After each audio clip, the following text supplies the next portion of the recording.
Kung papapiliin ka, Idol, saan ka papasakop? Sa Chinese or sa Amerikano?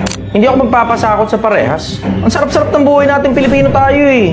Ito mo naman, di ba? Napakasarap ng buhay natin Pilipino tayo. Sarili natin ang pera natin. Nagtatax tayo sa sariling gobyerno natin. Hindi na pupunta sa ibang bansa yung tax natin. Kasi ang hindi mo lang namamalayan dyan, pag sinakop ka ng kung sino mang bansa, doon ka tatax. Gusto mo bang doble-doble pa tax mo? Eh, tignan mo China, hirap na hirap sa buhay nila. Tignan mo naman ng Amerika, sobra-sobra yung mga ideologists na pinag-iimbento nila doon. Sila mismo nasisira na yung bansa nila sa sarili ng kalokohan.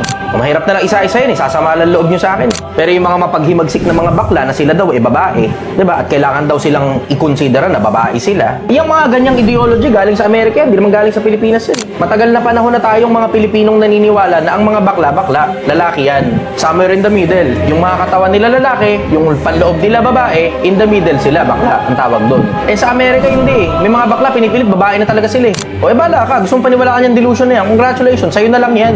Huwag mo na ipilit sa iba. Hanggang sa dulo, mananatili pa rin akong sumasagot ng mga tanong.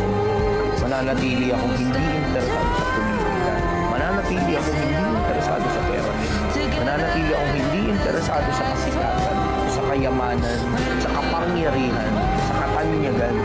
Mananatili pa rin akong sumasagot sa mga tanong ninyo sa pag-ibig at sa pagmamahal sa akin.